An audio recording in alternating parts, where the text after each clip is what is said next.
KCR camp office కు to let board ఏర్పాటు చేసిన గజ్వేల్ బీజేపీ నాయకులు చేత కాకుంటే రాజీనామా చేయాలని నిరసన. మా ఎమ్మెల్యే కేసీఆర్ కనబడటం లేదంటూ యూత్ కాంగ్రెస్ ఆధ్వర్యం లోపల గజ్వేల్ పిఎస్ లోపల ఫిర్యాదు చేశారు. 10 ఏళ్లు రాష్ట్రానికి ముఖ్యమంత్రిగా చేసినటువంటి ప్రధాన ప్రతిపక్ష నాయకుడు కేసీఆర్ క్యాంప్ ఆఫీస్కు తాళం వేయడం జరిగింది. గజ్వేల్లో ఉన్నటువంటి యువత, గజ్వేల్లో ఉన్నటువంటి ప్రజలు కేసీఆర్ క్యాంప్ ఆఫీస్కు టూలెట్ బోర్డు పెట్టారు. బీజేపీ వాళ్ళు టూలెట్ బోర్డు పెడితే ఆయన కనబడతలేడని కాంగ్రెస్ వాళ్ళు కంప్లైంట్ చేశారు. ఇది కేసీఆర్ కంప్లీట్గా ఫామ్ హౌస్కు పరిమితమైన తర్వాత మా సమస్యలు చెప్పుకోవడానికి ఎమ్మెల్యే లేడు అని చెప్పి ఆ ప్రజలు ఈ విధంగా నిరసన వ్యక్తం చేస్తూ ఉన్నారు.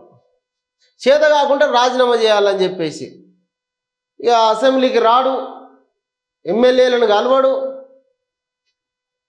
అధికారంలో ఉన్నప్పుడు మంత్రులను కూడా కలవకపోతుండే, ఎమ్మెల్యేలను కూడా కలవకపోతుంటే అధికారం పోయిన తర్వాత కూడా ఎవరిని కలుస్తలేడు. మరి ఇట్లా అయితే మా గోస ఎవరికి చెప్పుకోవాలని గజ్వేల్ వాసులు రాజీనామాకు డిమాండ్ చేస్తూ ఉన్నారు.